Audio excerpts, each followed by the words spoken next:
Bom dia. Louvado seja o Senhor, porque nós estamos aqui para louvar, para glorificar, para ouvir o nome dEle. Estamos aqui reunidos ao redor da palavra, crendo que ela opera, crendo que ela age, crendo que ela transforma, crendo que ela muda. Podemos ter expectativas de que o Senhor fala, muda, transforma e sopra. Vamos abrir as nossas Bíblias no primeiro livro dos Reis, capítulo 6, versos 11 ao 14. O primeiro livro dos Reis, capítulo 6, versos 11 ao 14. Conforme você for achando, fique em pé para a leitura, se possível. Nós estamos na série Deus e o seu povo.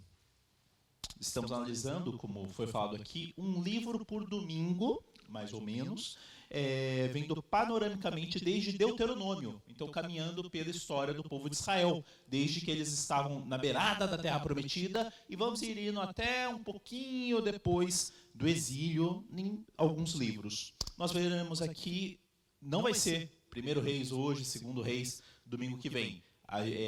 Reis é um livro só, primeiro e segundo. A gente que divide, mas originalmente era um livro só. Então a gente vai ver hoje o comecinho de primeiro Reis, com o finalzinho da história de Davi, o começo de Salomão e a divisão dos reinos, que dividiu entre Reino do Norte, Israel, Reino do Sul, Judá, já vou explicar isso, e o finalzinho de segundo Reis. Então a gente vai pular um pouquinho. Israel era um só, com Saul, Davi, Salomão, aí dividiu em dois. Então vamos ler a palavra do Senhor, a gente já senta a falar um pouquinho mais. Primeiro Reis, capítulo 6, 11 a 14. E a palavra do Senhor veio a Salomão dizendo: quanto a este templo que você está construindo, se você seguir os meus decretos, executar os meus juízos, obedecer a todos os meus mandamentos, cumprirei por meio de você a promessa que fiz ao seu pai Davi, viverei no meio dos israelitas e não abandonarei Israel, o meu povo. E assim Salomão concluiu a construção do templo. Vamos avançar um pouquinho para o capítulo 8. 1 Reis 8, 54 a 63. Então você viu aqui, Salomão terminou a construção do templo. Então ele inaugurou o templo, fez uma oração bem grande, bem bonita, e aí no final da oração acontece isso, olha, capítulo 8, 54 ao 63. Quando Salomão terminou a oração e a súplica ao Senhor, levantou-se diante do altar do Senhor, onde tinha se ajoelhado e estendido as mãos para o céu.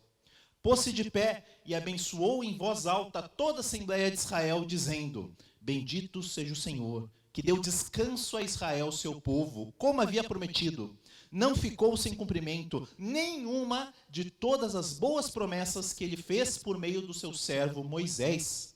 Que o Senhor, o nosso Deus, esteja conosco, assim como esteve com nossos antepassados. Que ele jamais nos deixe nem nos abandone, e faça com que de coração nos voltemos para ele, a fim de andarmos em todos os seus caminhos e obedecermos aos seus mandamentos, decretos e ordenanças que deu aos nossos antepassados. E que as palavras da minha súplica ao Senhor tenham acesso ao Senhor, ao nosso Deus, dia e noite, para que ele defenda a causa do seu servo e a causa de Israel, seu povo, de acordo com o que precisarem.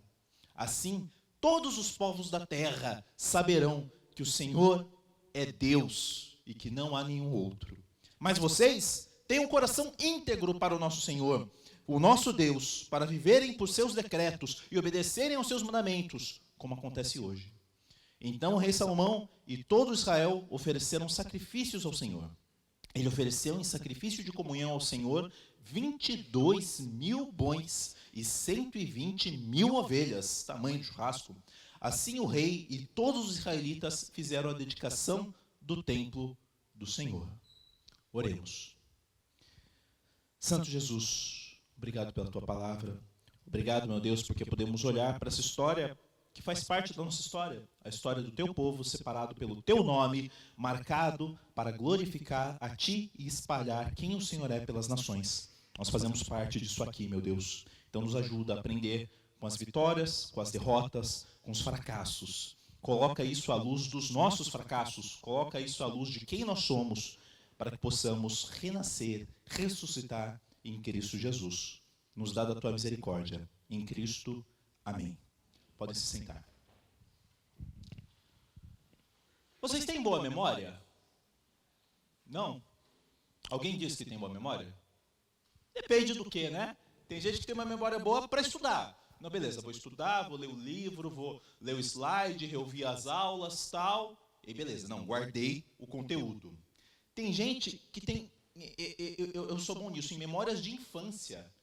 Então eu lembro da minha festa, a minha primeira memória é a minha festa de aniversário de 3 anos. Então eu lembro de tomar guaraná, lembro do bolo, lembro da casa que eu estava, dos parentes que eu vi, da velhinha, uma velhinha azul que tinha, eu estava com uma camisa com um carrinho vermelho. Então, de memórias infantis até que eu sou bom. Uma coisa que eu não sou bom, e talvez a maioria dos maridos vai reconhecer isso, é lembrar onde estão as coisas. Onde estão as roupas, onde está aquela toalha. Não, beleza, vai, Du, vai lá, pega aquele jogo de toalhas para trocar. Caramba, qual que é o jogo de onde que estava? Então isso eu não sou muito bom. Às vezes eu uso algumas coisinhas para me ajudar a me lembrar. Por exemplo, eu estou usando a minha aliança na mão direita. Não é porque eu sou noivo, eu sou casado. Mas é para eu me lembrar que no final do culto eu tenho que falar com vocês sobre venda de brigadeiros. Então às vezes eu uso algumas coisinhas assim. Eu faço bastante isso. O problema é que às vezes eu faço tanto que eu, caramba, do que era? Coloco umas 2, 3 coisas e acabo esquecendo. Memórias, em boa parte, nos definem individualmente. Memórias constroem quem nós somos. Um exemplo triste, que eu sei que algumas famílias aqui enfrentam, é o Alzheimer. A pessoa devagar com Alzheimer vai se esquecendo de coisas essenciais e ela vai quase que se tornando outra pessoa. Então, individualmente, as memórias nossas nos definem em muito, mas também coletivamente, como país, como igreja, como comunidade. George Orwell, no seu romance 1984, ele fala sobre o Ministério da Verdade. Então é uma novela, um romance futurista, muito distópico sobre um governo tirano, e aí nesse governo tem o Ministério da Verdade. Qual que é o papel do Ministério da Verdade? É reeditar toda a história do passado. Então você fala, nosso país está com guerra contra o país X, mas não tem documento nenhum. Tudo que era de jornal, tudo que era de registro, tudo foi alterado pelo Ministério da Verdade. O personagem principal de 1984, ele trabalha no Ministério da Verdade e ele fala que ele nem tem certeza se o ano que eles estão é de verdade, 1984, se não foi alterado. Então, nessa história, o governo ele tenta controlar a memória coletiva para direcionar o povo para o que ele quer. Então a memória nos forma individualmente e coletivamente. A memória forma a identidade nossa, porque junta quem nós fomos com quem nós somos. Em família isso é muito legal ver. As famílias sentam na mesa de jantar, começam a falar, contar história. Não, porque o seu avô veio da Itália, assim, assim. Não, porque lembra daquele tio que se engasgou naquele Natal. Lembra do doce do seu primo que ele fez, deu errado, colocou sal no lugar do açúcar. E muitas vezes isso que diferencia as famílias. Qual que é a diferença da família Cortijo para a família Garcia? Da família Borges para as outras famílias. O que acontece? É a mesma coisa com o nosso país, é a mesma coisa com a nossa igreja. As histórias que nós passamos, a memória sobre os fatos, sobre as coisas que se passaram. Na igreja, o que nos faz trazer à memória muitas das nossas coisas é a adoração, é a ceia, é o canto, é a palavra do Senhor. Isso nos redireciona para entendermos quem nós somos. Pensa num girassol. O girassol, ele se direciona para o sol. A gente esquece quem ele é, ele pensa que ele é a dama da noite, que floresce à noite só. Ele não vai conseguir sobreviver. Pensa numa laranjeira que esquece que dá frutos. Ela esqueceu de produzir os frutos. Ela deixa de ser quem ela é. A adoração nos lembra que nós somos humanos de verdade e que humanos de verdade são direcionados para Deus e direcionados para espelhar Deus para o próximo. Então, conforme nós adoramos, conforme nós lembramos das histórias de Sião, das histórias da igreja, conforme nós nos entregamos para Deus, o nosso ser vai se direcionando para quem Ele é e para que nós possamos espelhar ao Senhor. Os livros de 1º e 2º Reis falam sobre um povo que sofreu amnésia. Hoje, Nós vamos tratar 2 domingos sobre esses livros. Hoje, nós vamos tratar sobre o reino de Judá. É a parte sul de Israel. Depois, desde Salomão, né, um reino todo, até o exílio da Babilônia. Então, o começo do primeiro livro dos Reis e o final de Segundo Reis. Nessa triste história, nós vamos ver a lei sendo esquecida. A sabedoria, que é a marca maior de Salomão, tendo Alzheimer. O templo esquecendo para o que ele foi feito. É uma história de derrota. Só que ao contrário da maioria das histórias de derrota, é uma derrota onde o desespero existe, mas é, de certa forma, controlado. Porque quem derrota Judá, quem leva Judá ao exílio, é Deus. Em resumo, para lembrar quem nós somos, devemos ser derrotados por Deus. Para lembrar quem nós somos, devemos ser derrotados por Deus. Nós vamos ver isso na ascensão, declínio, morte e esquecimento de Judá. Ascensão, declínio, morte e esquecimento. Mas vamos ver um pouquinho o contexto primeiro. Tamanho do copo. Existem em nossas Bíblias primeiro e segundo Reis. Originalmente era um livro só, era só o livro dos reis. Da mesma forma era com Samuel, primeiro e segundo Samuel, um livro só. Crônicas, primeiro e segundo Crônicas, um livro só. E Esdras e Neemias também eram apenas um livro. Por causa do tamanho, por causa da tradição, conforme foi passando a antiga tradição cristã, foi se distanciando um pouquinho do judaísmo, usando mais o grego do que o hebraico, acabou que nós tivemos essa mudança. Reis faz parte do que a gente chama de livros históricos. A Bíblia começa com 5 livros de Moisés, ou a Torá, os livros da lei. Então tem lá Gênesis, Êxodo, Levítico, Número e Deuteronômio. Então esses 5 livros vão do Jardim do Éden, do começo das coisas, até a morte de Moisés em Deuteronômio, que nós pregamos aqui. Depois disso nós temos Josué, Juízes, tem Ruth também, nós não pregamos aqui Ruth, porque em outra oportunidade nós já pregamos Ruth inteiro. Primeiro e segundo Samuel e primeiro e segundo Reis. A história desses livros que eu comentei aqui vai do povo de Israel, foi libertado do Egito, entrou na terra prometida, conquistou a terra, ou conquistou mais ou menos a terra, se estabeleceu ali naquela terra com os juízes, numa bagunça, envolveu guerra civil, envolveu um monte de coisa. Depois, o período dos reis. Tem 3 reis sobre o povo todo. Qual que é o primeiro rei de Israel sobre o povo todo? Saul. Aí tem Davi. Depois tem Salomão. Depois de Salomão, os reinos se separam. São 12 tribos de Israel, lembra? 12 filhos de Israel, de Jacó. Desses 12, essas 12 tribos, o reino se divide. 10 tribos para o reino do norte, 2 tribos para o reino do sul. E no final desse período, eles perdem, tanto o reino do norte quanto o reino do sul, perdem a terra, vão para o exílio de países diferentes. Tudo isso flui de Deuteronômio. Deuteronômio é muito importante para todos esses livros que eu falei aqui. Moisés profetizou muito das coisas que aconteceriam. O livro dos reis, ele é meio que irmão de crônicas. Você vai ler, se você ler na ordem, primeiro reis, segundo reis, primeiro crônicas, segundo crônicas, depois de um tempinho você vai falar, ué, parece que está igual. Os dois falam do mesmo período, da monarquia até o exílio. Só que Reis foi escrito por um autor anônimo, alguns pensam que foi Jeremias, que juntou várias fontes e terminou de juntar esse material na metade do exílio babilônico. Então o povo ainda estava no exílio. Tudo que você lê em Reis, você pensa, e quem está lendo isso, quem está escrevendo isso, quem está preparando isso, está no meio do exílio babilônico. Está lá sem templo, está lá com o rei preso, está lá todo bagunçado.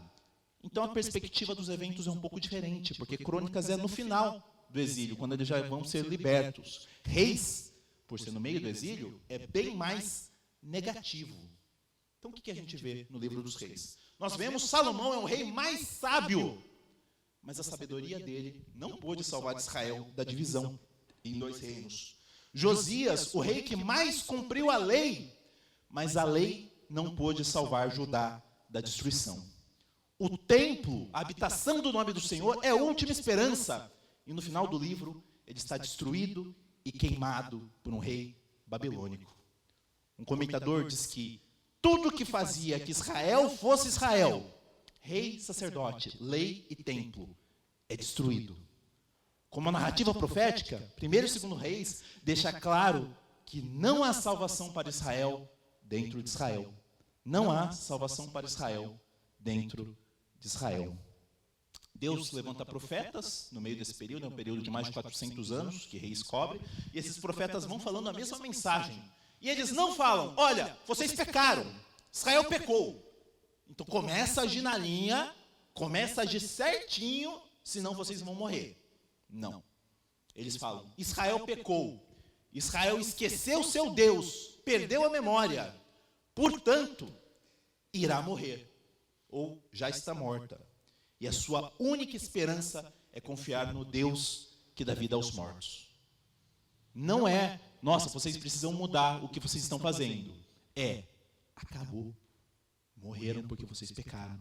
Só há alguma esperança no Deus que levanta mortos. Para lembrar quem nós somos, devemos ser derrotados por Deus. Ascensão, então, primeiro. Gênesis, vamos lá, sobre a ascensão aqui no livro dos Reis. Gênesis termina com a morte de Jacó. É o finalzinho de Gênesis lá, Jacó morreu. Deuteronômio termina com a morte de Moisés, na beira da terra. Josué termina com a morte de Josué, no final. 1 Samuel termina com a morte de Saul. Reis não. Reis começa com Davi em seu leito de morte, com o filho dele tentando usurpar o trono que seria de Salomão. Será que isso já é um spoiler? Será que a pessoa que está organizando isso, ao começar com uma morte de um rei, já não é um spoiler? Olha, a monarquia davídica vai morrer. Israel vai ser jogado no túmulo do exílio. Ou será que começa com um leito de morte para mostrar que existe continuação depois da morte, que existe uma esperança de ressurreição? De toda forma, logo a história passa para Salomão. Em Samuel, nós vemos que Deus fazendo uma linda promessa para Davi, onde, olha, Davi, o seu filho, o filho de Davi, vai ocupar o trono para sempre, se ele for fiel. Davi queria construir um templo, Deus não deixou, falou, suas mãos são sujas de sangue, Davi. O seu filho vai construir um templo eterno para Deus. Antes de morrer, Davi fala para Salomão, seja justo, seja forte e corajoso, puna os inimigos, siga a lei do Senhor. Salomão pede sabedoria para Deus, e ao pedir sabedoria, ele se torna o rei mais sábio que já existiu. Ele faz Israel conquistar o máximo de terra que já teve em toda a história. Israel cresce durante o reinado de Salomão de um jeito que nunca mais alcançaria. E ele se torna um reino extremamente, absurdamente rico. Ele constrói um templo maravilhoso. Salomão aqui tem muitos ecos para ser um novo Adão. Ele foi coroado em um jardim semelhante ao Éden. Esse filho de Davi, se seguir as palavras do seu pai, ele fará uma nova criação em Israel. Ele vai dar descanso na terra e aos filhos de Deus. Quando ele pede sabedoria para Deus, ele literalmente fala, eu quero discernimento do bem e do mal. É a mesma coisa daquela árvore lá no jardim do Éden, que Deus não deixou Adão e Eva comerem.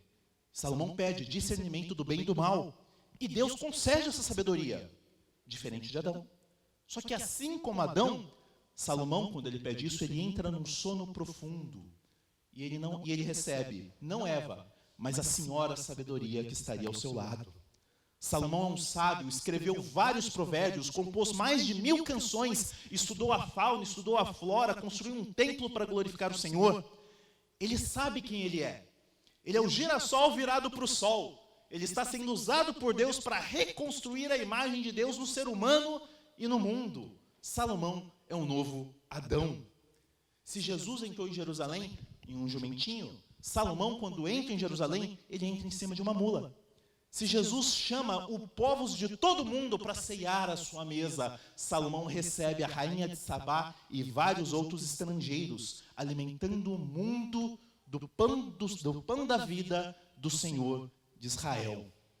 Salomão constrói o que pode ser falado como uma utopia, um governo maravilhoso. Vamos ver isso. 1 Reis 4. 1 Reis 4, vamos ler 20, 21, 24 e 25. No meio tem o nome de alguns administradores. 1 Reis 4, 20 e 21. Judá e Israel eram tão numerosos como a areia da praia. Olha a promessa para Abraão aqui. Eles comiam, bebiam e eram felizes.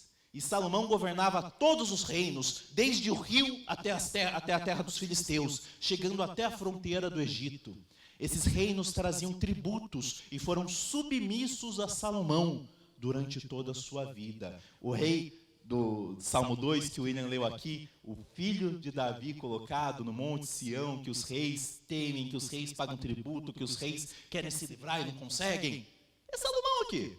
24. Ele governava todos os reinos a oeste do rio, desde Tifsa até Gaza, e tinha paz em todas as fronteiras. Durante a vida de Salomão, Judá e Israel viveram em segurança, cada homem debaixo da sua videira, da sua figueira, desde Dan, lá no norte, até Berseba, lá no sul, tipo do Oiapoque ao Chuí, desde Dan até Berseba.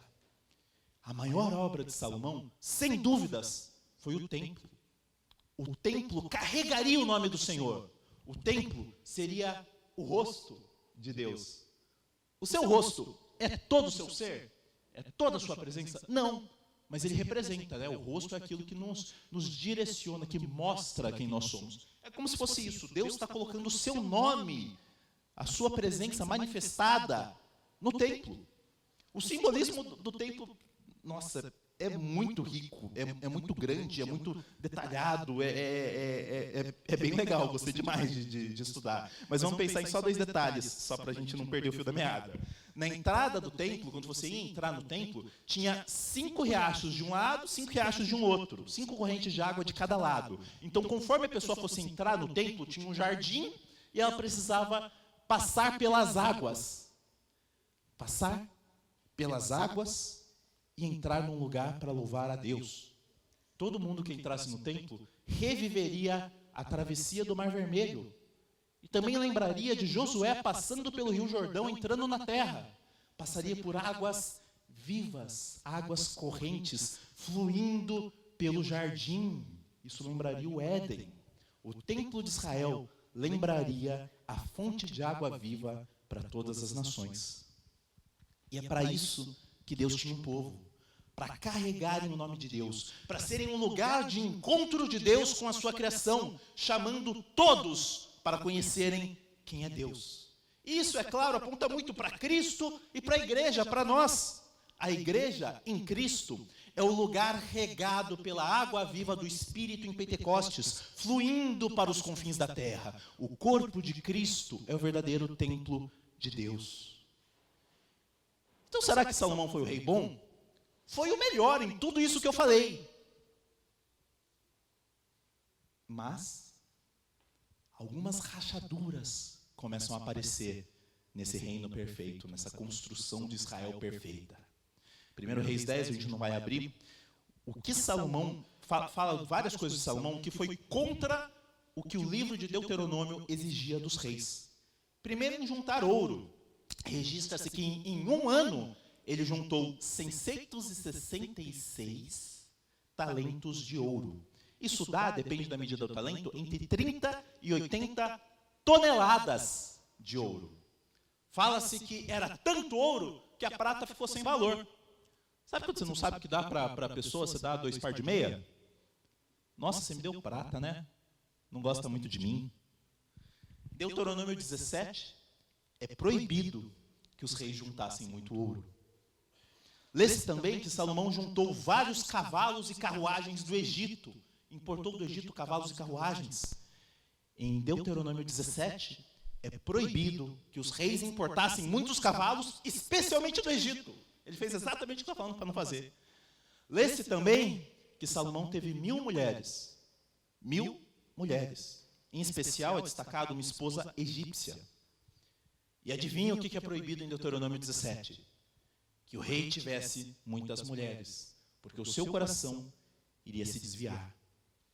A sabedoria de Salomão foi guiada pelo seu amor, e o seu amor voltou-se para mulheres que adoravam deuses estranhos. Ele começa a usar toda a sua sabedoria dada por Deus para construir na terra prometida altares maravilhosos, bonitos, pomposos, para deuses falsos, para demônios. Salomão pecou e se tornou um idólatra. Em Gênesis, quando os filhos de Deus começam a se casar com filhas de homens distantes de Deus, o Senhor manda um dilúvio que dividiria a humanidade. Quando Salomão casa com mulheres cananeias, Deus manda uma rebelião que dividiria Israel, a nova humanidade, em 2 reinos. Deus levanta um homem chamado Jeroboão, que ele estaria sobre 10 das 12 tribos. Salomão, então, esqueceu quem ele é. Ao amar o pecado, ele esqueceu de ser Salomão. Salomão só é Salomão quando é Salomão em Deus. A idolatria, o pecado, não simplesmente nos afasta de Deus. Isso acho que é um conceito lógico, né? Ah, beleza, pequei, então estou afastado de Deus por causa do meu pecado. Isso faz sentido. Mas o pecado nos afasta de nós mesmos. Nós fazemos coisa que nós não mais nos reconhecemos. Nós olhamos, caramba, por que eu fiz isso? No final do reino de Salomão, o filho de Davi mais parece com Faraó. Ouro, cavalos, mulher egípcia, trabalho forçado, idólatra, perseguiu, depois que ele soube que Jeroboão iria arrancar uma parte profetizada por Deus, entregue por Deus, iria arrancar boa parte do seu reino, ele perseguiu Jeroboão, assim como Faraó perseguiu Moisés. Assim, do mesmo jeito que Saul perseguiu Davi. Salomão morre, seu filho Roboão, Jeroboão é o cara do norte, Roboão é o filho de Salomão. Roboão assume. Tem uma rebelião, temos uma divisão então, entre o reino do sul, chamado Judá, com as tribos de Judá e Benjamim, e o reino do norte, chamado Israel, com as outras 10 tribos. Cada reino teve então, aqui no livro dos reis, 20 reis cada um. Os dois caíram em idolatria, os dois seriam levados para o exílio. Israel, o reino do norte, caiu para a Síria em 721 a.C., mais de 700 anos antes de Cristo. E Judá durou 140 anos a mais, caindo em 587 a.C. Então durou 140 anos a mais, mesmo tendo 20 reis também. Por quê? Por que durou 140 anos a mais e teve a mesma quantidade de reis? Porque no sul, a bênção de Deus, a linhagem de Davi continuou. Então eles tiveram rei bom, rei mau, rei ruim, rei péssimo, rei ok, rei mau, rei ruim, rei péssimo, rei bom. Isso no sul, com a linhagem de Davi. No norte, rei ruim, ruim, péssimo, pior, pouquinho pior, pior ainda. E assim foi. Então Deus cortava os reinos deles. Tinha muita... o que hoje é o impeachment, na época era decapitação mesmo. A pessoa matava, colocava outro, trocava. Então acabou passando bem mais rápido nesse sentido. A divisão é algo ruim. 3 reis no povo todo, e aí eles já esqueceram quem era. Não são mais um farol para as nações. Não se lembram do propósito do Senhor. Para lembrar quem nós somos, devemos ser derrotados por Deus. Ascensão e agora o declínio. Jeroboão, o primeiro rei do norte, ele já começa de forma horrível. O que acontece? Ele fica com medo do povo dele, desse novo reino. Ah, beleza, eu estou aqui com as 10 tribos. Eles vão querer ir lá para Jerusalém adorar a Deus. O templo está lá, templo bonito, cheio de ouro, cheio de coisa bonita. Deus que mandou fazer a arca do Senhor, os sacrifícios, os sacerdotes. Então eu preciso fazer alguma coisa diferente. O que eu faço para manter o povo aqui? Para eles não ficarem indo para Jerusalém?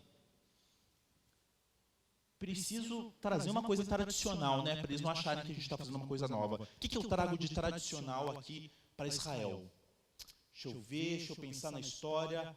Ah, já sei. Arão, primeiro sacerdote do povo, levantou um bezerro de ouro. Vou levantar 2 então. Jeroboão levantou 2 bezerros de ouro para adorarem, como se os bezerros fossem Deus. Jeroboão, que parecia Moisés, mostrou-se mais como Arão, que construiu o bezerro de ouro no deserto. esses 2 bezerros ficaram em Israel durante os 20 reis do Reino do Norte, só foram destruídos lá pela Síria. Israel foi chamada para ser um povo único, unicamente dedicado ao Senhor, o único Deus. Israel esquece o seu chamado. Israel cai em idolatria. Israel esquece quem é. Israel deixa de ser Israel. Não adora mais, não brilha mais a luz de Deus para os povos. Só que Deus não abandona o povo.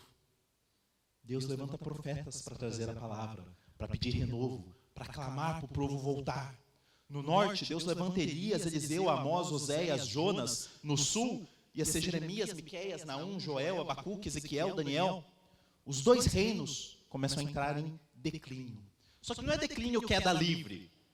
É um declínio devagar. É numa areia movediça. É lento. E conforme você vai lendo o livro, essa parte depois da divisão, sinceramente, tem algumas partes que são chatas. São repetitivas. Você começa a ler, já não li isso. O cara imitou, Jeroboão, foi mal, foi ruim, reinou tantos anos, morreu. Um rei foi levantado, reinou, pecou, morreu. Guerra, pecado, pecado, guerra. A mesma coisa de novo e de novo, com pouca variação por alguns capítulos. Um comentarista fala que esse tédio é exatamente o ponto do autor. Idolatria é chata. O pecado é tedioso. Idolatria não produz nada de novo, nada animador, nenhuma aventura. Jeroboão e os outros reis maus pensam em estarem fazendo algo legal, algo estiloso, algo único. A pessoa se desvia e fala, nossa, agora eu vou viver a minha vida. Agora eu vou ter essa alegria. Agora que eu baguncei tudo que eu tenho, agora que eu esqueci o meu Deus, agora eu vou ter uma vida desafiadora. Desafiadora é a santidade. A santidade que é cheia, que é imaginativa, que é satisfatória. O pecado só destrói. E destrói de uma forma chata. Pensando ser diferente, você se torna previsível. Porque os ídolos não têm vida. E quem os adora se torna sem vida. Quando o brilho do pecado passa, o que passa bem rápido, sobra secura e morte. Nós vemos isso em todo lugar em nossa cultura. Uma cultura do tanto faz. Na igreja, Jesus, Bíblia, será que existe? Será que Jesus ressuscitou? Quem se importa? Nossa cultura está construída nos ídolos de sucesso, dinheiro, prazer, sexo, e isso só gera preguiça. Uma escritora, ela falou sobre esse tipo de preguiça. É o pecado que não acredita em nada, que não se importa com nada, que não busca saber nada, que não se movimenta por nada, que não aproveita nada, que não ama nada, que não odeia nada, que não encontra propósito em nada, que não vive para nada, só permanece vivo porque não tem nada pelo qual morreria. E não pense que pessoas assim são necessariamente desocupadas. Quem é frenético, 24/7, não acha lugar na agenda, precisa fazer isso, precisa fazer aquilo, acorda às 5 da manhã, vai dormir 1h da manhã, pode usar dos compromissos como uma máscara para disfarçar uma vida vazia. Um coração e cérebro vazios. Uma idolatria repetitiva. Tem esperança, já já chego nela. Só que antes da ressurreição, a morte. Para lembrar quem nós somos, nós devemos ser derrotados por Deus. Anos se passam. Vou pular essa parte do meio, vou pregar um pouquinho na semana que vem. O reino do norte cai para a Síria. Quando o reino do norte cai para a Síria, a sentença do sul já está dada.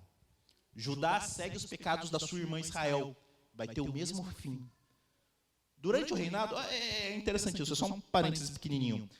Durante o reinado do último rei de Israel, o rei de Judá é o péssimo e idólatra Acaz. Ainda assim, Deus dá mais 140 anos de corda. Por causa da sua promessa para Davi. Deus estende a corda, estende a sua paciência, estende a mão. Ainda vai clamar, ainda vai chamar, ainda é paciente com o povo idólatra e adúltero e pecaminoso que traiu Deus com deuses falsos.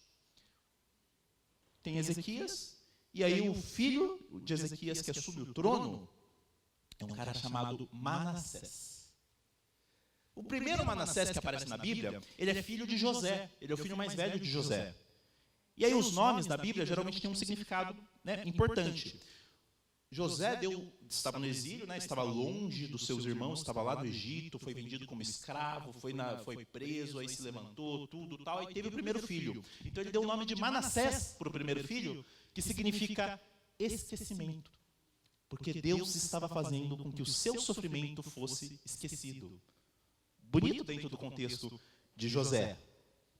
Esse Manassés aqui, filho de Ezequias, o reinado dele, o nome dele é esquecimento, o reinado dele foi o mais longo de todos os reis, do norte e do sul. 55 anos.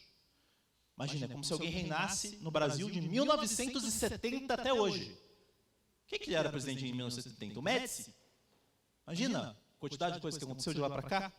Então, um rei com muito tempo para fazer o que ele ia fazer. Ele foi o pior de todos. Os outros reis idólatras adoravam outros deuses em outros templos. Manassés fez adoração idólatra de outros deuses dentro do templo. As ruas jorraram com sangue inocente. Ele condenou à morte Isaías, colocou dentro de um tronco vazio e cortou Isaías ao meio. Ele sacrifica alguns de seus próprios filhos para deuses falsos. Sabe o que acontece? Eu vi um pregador falando, usando essa ilustração, eu gostei. Tem linhas que são muito claras. Você está numa fronteira e você vê, passando daqui, você sai do Brasil, vai para o Paraguai. Você passa a linha, nossa, legal, passei de um lado para o outro. Tem linhas que não são tão claras. Você vai seguindo uma rua, quando você vê, você está em outro lugar, não tem uma divisão, não tem uma linha no chão. Sabe quando o carro entra na reserva? Aí você está no meio de uma viagem, você tem que pensar, nossa, será que dá tempo? Esse próximo posto é caro, aí tem um posto meio que não é de muita procedência, aí você fica calculando, quanto será que eu consigo andar na reserva do tanque? Aí a mulher fala, para aí! Aí o homem, não, vamos andar mais um pouco, vai dar certo, vai dar tempo. Judá, aqui em Manassés, achava que talvez desse mais tempo, mas não sabiam que já não ia dar mais, que acabou.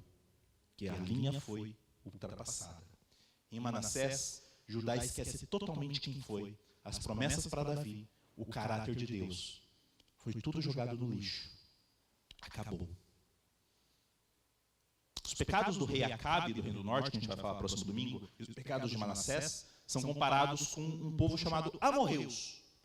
Quando lesse os pecados dos amorreus, o povo judeu, o povo hebreu, ia lembrar lá de Gênesis, quando foi prometido para Abraão que ele entraria naquela terra, falou, olha, mas só daqui 400 e tantos anos, seu povo vai ir para o Egito, tudo tal, só daqui 400 e tantos anos vocês vão entrar, porque para se juntar à medida do pecado dos amorreus que vivem na terra. Essa medida chegou quando Josué entrou na terra e expulsou os amorreus. A medida dos pecados de Judá chega em Manassés. Debaixo de Manassés, a terra prometida do povo de Deus volta a ser terra de pecado. Tudo que havia sido feito, tudo que havia sido construído no povo de Deus para que eles refletissem ao Senhor, foi derrotado, foi derrubado. Como Brasil, enquanto brasileiros, nós esquecemos o que nos trouxe até aqui. Seja o lado mal, e aí a gente repete o lado mal, seja o lado bom, e aí paramos de fazer o que era bom. Como igreja também. Nós precisamos hoje evangelizar um mundo com amnésia. Um mundo que esqueceu que já foi evangelizado. A própria igreja esquece o evangelho. Nós precisamos nos retreinar para lembrar crenças importantes, para reaprender a orar, para reaprender a ler a Bíblia, para reaprender a como ter uma postura firme diante da injustiça, para sermos honestos, para sofrer o dano em nome de Cristo. Talvez nós não literalmente matamos profetas. Diretamente não, indiretamente um pouco. Outros países hoje matam muitos profetas. Mas a época de Manassés é assim como a nossa hoje. Tempos sombrios. Depois desses 55 anos, o filho dele, Amon, reina por 2 anos.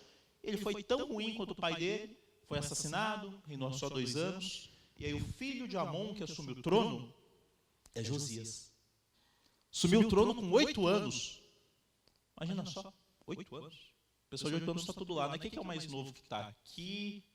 A Manu, será? Quantos você tem, Manu? Quantos anos você tem? 13. Tem alguém com menos de 13? Tirando o Eduardinho? Tá, vai, 13. Imagina alguém um pouco mais novo que você, Manu. Rei. É neto de Manassés, é filho de Amon, tem 8 anos, assumiu o trono. O que vai se esperar? Vai continuar a desgraça, né? Desgraça sobre desgraça. Josias foi um respiro do Espírito Santo para Judá. Ele começou, quando ele cresceu um pouquinho, fez uma reforma física. Ele viu que o templo estava meio destruído, meio acabadinho. Falou, vamos tentar reformar, vamos dar um trato, né? Aí começou a dar um trato. Aí acharam no meio de uma pilha, no quartinho da bagunça, ali no templo, um livro. Aí pegaram, leram. Caramba, o livro da lei, muito provavelmente era Deuteronômio. Ele começou a ler e ele percebeu, tudo que fala para ser amaldiçoado, nós fizemos. Tudo que está falando aqui para ser destruído, nós fizemos. O tempo nosso está acabando. Ele procurou uma profetisa, a profetisa Hulda, que falou, de fato, acabou. Deus teve misericórdia de você, Josias, porque você é um rei bom, mas logo, logo, Judá vai acabar. Então, tudo acabou, mas não é na minha vez. O que você faria? Será que Josias podia ficar de boa? Não, beleza, né? Vai acabar mesmo, não tem o que eu fazer, mas para mim está ok, não vai ser eu que vou ver a parte ruim, então tranquilo. O que você faria? Porque você está nessa situação, muito provavelmente. Deus sabe, mas muito provavelmente nós estamos nessa situação. Muito provavelmente nós não vamos ver o declínio econômico que o país vai chegar, talvez tenha um declínio político pior, talvez tenha um declínio religioso muito pior, esquecendo-se a lei do Senhor, esquecendo-se os caminhos de Cristo. Josias, ok, ele não aceita o julgamento sem que cruze os braços. Ele sabe que vai acontecer a condenação, mas ele começa a maior reforma da história da monarquia de Judá. Ele faz a limpa no templo, tira os deuses falsos, destrói os altares falsos de todo Israel, ele renova a aliança, ele faz uma Páscoa que chama até algumas das pessoas do Reino do Norte, que estavam dispersas, e tem uma Páscoa como nunca se viu desde Josué. Tudo maravilhoso, e com certeza por causa do esforço de Josias, muitas almas foram salvas. Mas no final, não é o suficiente. Depois de Josias, nós temos alguns reis maus. Por fim, Nabucodonosor ataca e existe o exílio para a Babilônia. A semente de Abraão morreu. A luz para os gentios se apagou. A verdadeira humanidade, sendo recriada em bênção por Deus, morreu. E isso foi justo. Eles mereceram. Eles fizeram, foram avisados, tiveram tempo, tiveram paciência e foram justamente condenados. O final de 2º Reis é uma inversão de tudo o que aconteceu no começo de 1º Reis. Tudo que foi conquistado na era dourada de Salomão é invertido. Salomão casou com uma egípcia. Séculos depois, o faraó conquista parte de Judá. Salomão recebia tributos dos gentios. Judá agora tem que pagar tributo para os gentios. Salomão acumulou quantidades absurdas de ouro e de prata, mas conforme os séculos foram avançando, a fonte foi secando, devagar o ouro foi sendo vendido, foi sendo entregue, até que Nabucodonosor raspa o pouquinho que restou. O templo construído por Salomão foi queimado. O palácio de Salomão queimado. Quase toda Jerusalém queimada. Nabucodonosor governa sobre a terra prometida de Deus. O último rei de Judá, Zedequias, ele foi colocado como uma marionete de Nabucodonosor. Ele se revolta contra a vontade de Deus, ele se revolta contra Nabucodonosor. Então ele é levado preso, ele vê seus filhos sendo mortos, e aí tem os olhos furados. Para a última coisa que ele ter visto, ter sido os filhos dele sendo mortos. Pela história da monarquia de Israel, a lei foi negligenciada, foi esquecida. Quando foi recuperada por Josias, já era tarde. Uma vez que o povo de Deus tenha pecado, A sabedoria não pode salvar nem Israel, nem Judá. O templo, a última esperança, está destruído e queimado por um babilônico. A maldição que Deus avisou para Adão e Eva ainda está sobre a cabeça deles. Certamente vocês morrerão. Não tem salvação para Israel dentro de Israel. Para lembrar quem nós somos, devemos ser derrotados por Deus. E eles foram derrotados. Perderam a terra, perderam o rei, perderam o templo. Mas não perderam o próprio Deus. Vamos ver como que termina o livro? Segundo livro dos Reis, 25. Capítulo 25, último capítulo, 27 a 30, últimos versículos. Será que tem uma sombra de esperança no meio dessa desgraça? Será que para mim e para você, depois da morte que o pecado causa, há alguma esperança? Como eu falei, o livro de Reis é mais negativo, né, que Crônicas. Segundo Reis 25, 27 a 30. No 37º ano do exílio de Joaquim, rei de Judá, no ano em que Evil-Merodach se tornou rei da Babilônia, ele tirou Joaquim da prisão, no dia 27 do 12º mês. Ele lhe tratou com bondade, deu-lhe o lugar mais honrado entre outros reis que estavam com ele da Babilônia. Assim, Joaquim deixou suas vestes de prisão e, pelo resto de sua vida, comeu à mesa do rei. E, diariamente, enquanto viveu, Joaquim recebeu uma pensão do rei. Joaquim foi um rei ruim, neto de Josias, foi tirado, levado preso, e aí foram colocados outros reis. E aí ficou meio que esquecido lá. Como eu falei, Zedequias, que foi o último, né? Foi feito cego, depois foi morto. Aí sobrou Joaquim lá, linhagem de Davi. Em um determinado momento, 35 anos, depois do exílio, saiu da prisão, sentou-se à mesa do rei. Que outro prisioneiro que saiu da prisão sentou-se à mesa do rei? Lembra um pouquinho José, né? Lembra um pouquinho Daniel, porque está na Babilônia, tudo. Aqui tem uma esperança bem pequena. É uma nuvem do tamanho da mão de um homem sobre uma terra seca. Mas algum dia, Judá seria levantada da prisão do exílio, teria suas roupas trocadas por um manto de glória e beleza, receberia do próprio rei Jeová o seu alimento todos os dias. Mas para isso, precisou falhar. Foi exatamente na falha da sabedoria, na falha da lei, na falha do templo, que o Senhor quis salvar Israel, mostrando que há vida além da sepultura. A história dos livros dos reis pode ser lida como a história de um templo que foi ignorado, um templo que foi rejeitado, um templo que foi esquecido, um templo que teve partes do seu tesouro dispersas por diversos países. Assim, a dispersão do povo de Deus, como um rio corrente, espalhou-se pela terra. Anos depois, séculos depois, rios de água viva fluiriam do templo humano de Jeová, destruído em uma cruz. E o véu do templo seria rasgado, ao mesmo tempo que uma lança perfuraria seu lado. Israel terá um rei que é o templo, que é a própria habitação de Deus. O que os judeus esperariam de um templo? Encontro com a presença de Deus, festas e comida, perdão e limpeza, ensino da lei e sacrifício. É exatamente o que os cristãos encontram em Cristo.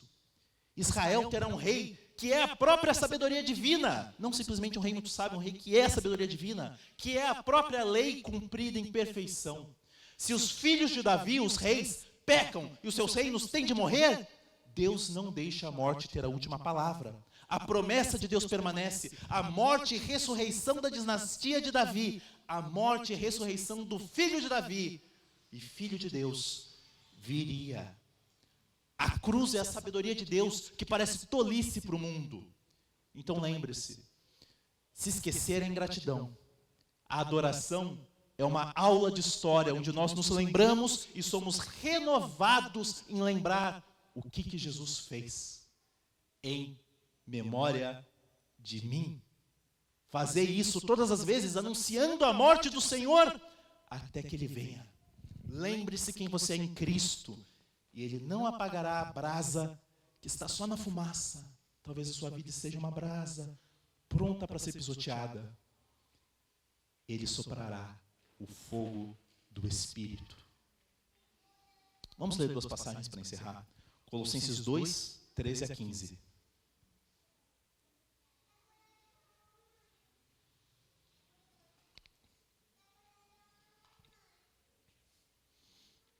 Colossenses 2, 13 a 15 diz assim: quando vocês estavam mortos em pecados e na incircuncisão da sua carne, Deus os vivificou juntamente com Cristo. Ele nos perdoou todas as transgressões, cancelou o escrito da dívida que consistia em ordenanças que nos era contrária. Ele a removeu, pregando-a na cruz. Tendo despojado os poderes e as autoridades, fez deles um espetáculo público, triunfando sobre eles na cruz. Gálatas 2:20. Fui crucificado com Cristo. Assim já não sou eu quem vive, mas Cristo vive em mim.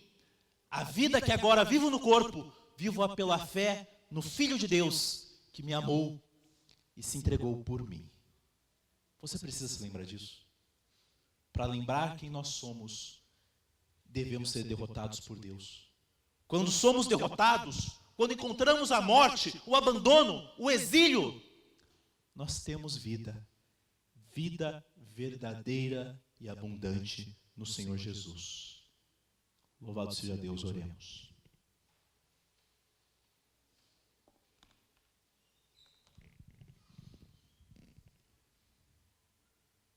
Cristo, quantas vezes, por nossa própria culpa, amnésia, esquecimento,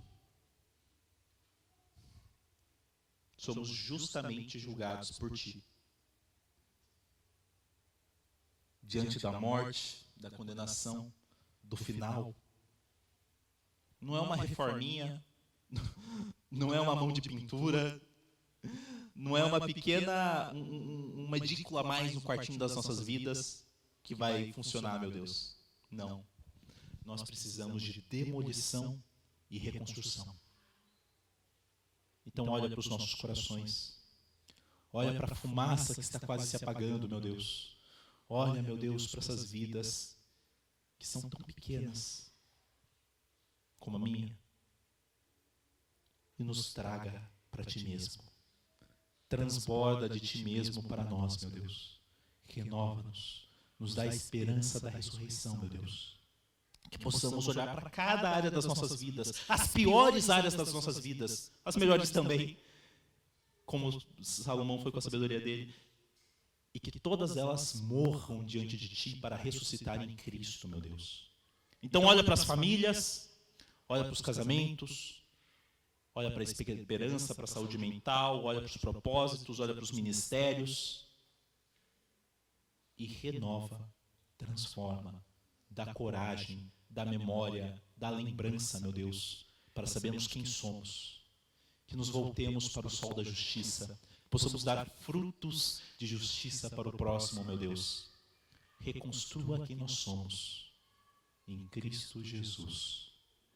Amém.